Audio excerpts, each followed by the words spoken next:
Are ESS chips better than AKM? A little bit of a touchy subject for a lot of people, and amazingly or strangely in this case, I have a product today that, well, it has both. Basically, Douk put a DAC inside your DAC inside your DAC. This is the Q11, and it actually has a switchable DAC output between the ESS 9038 and the AKM 4493. Both popular chips today, and they tend to carry some general characteristics.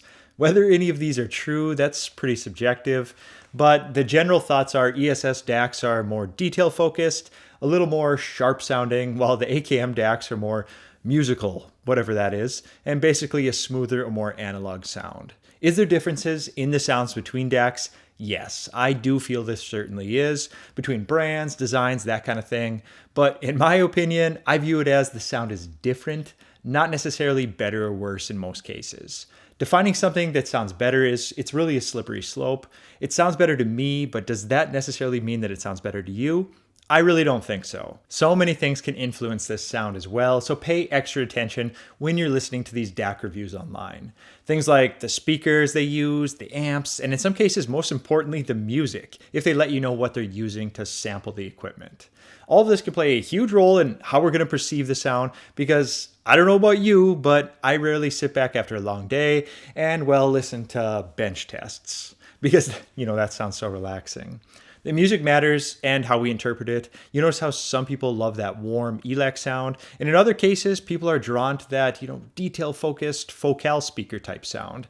It's okay to like different sounds. I probably like a different pizza than some of you, and that's actually okay. I'm a supreme, all the meat and veggies kind of guy, but hold off on the mushrooms. Just can't do those. Let me know what yours is below. Let's argue about that rather than DAC sounds. Beyond my rant there, the DAC implementation is going to have a lot more to do with the sound than the chip, as long as we're talking two comparable and good performing options like we are today. Sometimes we go so far into the measurements that it can take a bit of the fun away. I do care about the measurements. I really do, but I just don't obsess. For myself, I like to see the measurements and know that what I purchased is for the most part transparent and I'm actually getting my money's worth. But if I had to read 10 graphs to know that, is it really useful? If you're unable to actually hear a difference and instead have to be told a change in the sound exists, should we really be giving that as much attention as we tend to these days? Basically, respect the measurements as they showcase the product. They're actually useful in explaining a change in sound, and it's good to know what you purchased can actually back up the claims. And beyond that, just enjoy it, have fun, swap equipment, you do you. A subscription would really make my day, guys. If you could, please like and comment as well. All of this plays a huge role in getting in more gear. The goal is to simply get to 15,000 by the end of the year, but I really do need your support. Basically, the more engagement I can get with the community, the more these videos are pushed to a wider audience. So let's grow this great community together. Basically, more subs, more gear opportunities. Now back to the video. The packaging on this one is actually a step above some of the other designs. This one actually looks pretty cool. The IT guy in me likes the acrylic top, so we can see a bit of the PCB. It's backlit, of course. Sort of wish we could change the colors, but it does match the displays on the front. It's a nice little metal case with two screens on the front. On one end, we have the input that can be cycled with the push of this multifunction wheel here, or selected using the remote. We also get the volume and the sample rate. On the other end, we get to more of the party trick on this one, the DAC selection. We get 3 modes of operation. Mode 1 has both chips enabled, one coming out of each output on the back. Each output also has its own auxiliary out. Mode 2 and 3 locks both outputs to the same DAC chip. Something notable here as far as usability, you do need the remote to make changes to the DAC modes. I was expecting to be able to make this selection from the knob itself as well as the remote, but I'm not seeing any way to do it. So just don't lose the remote, as it's going to be your only gateway into the different DAC selection modes. The back of the unit has 2 outputs with the matching auxiliaries like I mentioned earlier, as well as a decent digital input selection. We get coax, optical, and USB, and a DC 12 volt input. And of course, the wall wart. An internal power supply would have been nice, but in most cases like this, it just doesn't line up with the pricing that they're aiming for. Something I've noticed lately, and back to the measurements from earlier, they've actually started to include them in the manual. You get this nice little laminated booklet with measurements, driver instructions, all the usual stuff that I generally don't read. The reason I think this is interesting is it's something that we don't always see in gear that costs exponentially more. I think some of these budget brands aren't hiding anymore. Pretty much showing you the cards on these. Not hiding is exactly the route these companies should go too. There can be a lot of bad stigma around budget gear, and rightfully so in many cases. There's been some poor designs and bad features. So if they want to continue to grow in this space, being transparent with their customers is honestly the best thing they can do.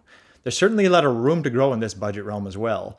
We have such a huge gap in pricing between these designs, from the high dollar gear equipment to some of these budget things. So as they continue to push out products, we all likely are going to have more expectations. Growth and fine-tuning of the developments on these is something we want to see, rather than just pushing out clones of gear. There are a lot of ways they can do this too. The easiest might just be to continue interacting with the end users and potential customers as they develop this new gear. A lot of these smaller budget brands look for input on the forums. It's a great way to gauge what people want, as well as, just building a little bit more trust. So the $1,000,000 question, could I hear a difference between the DACs? I could, but it's not that simple. For one, the output voltage is different between the 4493 coming in at 1.8 volts and the 9038 at 2 volts. So right off the bat, the majority of people are going to say that the 9038 sounds better because it's simply louder. They hear more dynamics, and that's really all it takes on something like this. As this obviously wasn't a blind test, volume matched, anything like that, I can't say with certainty I wasn't experiencing a bias. But even though the volume comes in a bit louder and the expectation would be that I'd pick the 9038, I still gravitated to the AKM chip more. It was insanely close, and I would likely fail a blind test without a doubt. And so many things can influence this, but in general, in my eyes open, fully knowing what is connected to what, I picked the AKM over the ESS. And it did come down to some of the usual generalizations. I felt like it was ever so slightly less detailed and played a little bit smoother on my speakers. I was a bit surprised, as I generally prefer the ESS sound as it's in most of my reference gear. But I think a lot of this just came down to the speakers I had it paired with, which is where almost all the influence is going to come from if you think about this logically. I was mixing and matching with a number of new pieces that I'm not as familiar with compared to some of my usual reference gear. This included the CSS 1TDX speakers that I recently built. Check out that build series if you haven't already. It's a really fun one. And also the ultra budget friendly Dayton B65, the new model that just came out, and it's under $100. Actually, I think it's around $70 for this one.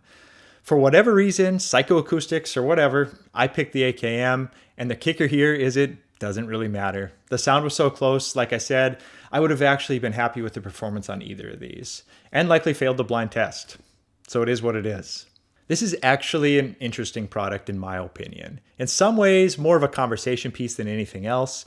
It might be kind of a fun one to play around with, or even challenge your friends to see if they can pick up on the differences, if they exist. It also opens you up to a number of different configurations, having the dual outputs. Let me know what you think about these dual outputs, how you could best utilize something like this. I'm open to some really out-of-the-box ideas here. Even if this product isn't for you, you believe it all sounds the same, or you feel that changes in sound should fall down the line, coming from your speakers, which is mostly the camp I fall within. I'm a get a good amp, a transparent DAC, and spend the majority of your money on the speakers kind of guy. You have to respect the design on this one though. It's actually a nice looking, well-built budget DAC, and too often we applaud the high-end manufacturers that charge exponentially more, but do they actually deliver much more as far as performance to price ratio? In some cases, yes, but in a lot of cases, not so much. I've said it many times before that a lot of my heart lies with more of the premium designs, not crazy high dollar stuff, but things like my Audiolab 9000A amplifier, which is actually still broken and at the repair center, unfortunately. Who knows how long that's going to be there or what that'll cost, but that's besides the point. And these Buchart A10s, which look and sound fantastic, but at the same time, I don't discount a good budget buy when I see one. The most obvious in our space is the Weem, but a lot of others are following suit as well. This product also demonstrates that the cost of the internals isn't what is setting the prices. These guys basically put a DAC inside your DAC using semi-new chip designs and delivered it under $200, and even made the case look a little more stylish, which does matter actually. So let's keep pushing these budget designers in the right direction, but also applaud them when they get something right, even if it's a little weird like a multi-chip DAC. A subscription would really make my day, guys. If you could, please like and comment as well. All this plays a huge role in me getting in more gear for review. Basically, the more engagement I can get with the community, these videos get pushed out to a wider audience. So please help me help you by engaging down below. We can get some new brands in and really open things up and make things really interesting. Take care. We'll talk later. See ya.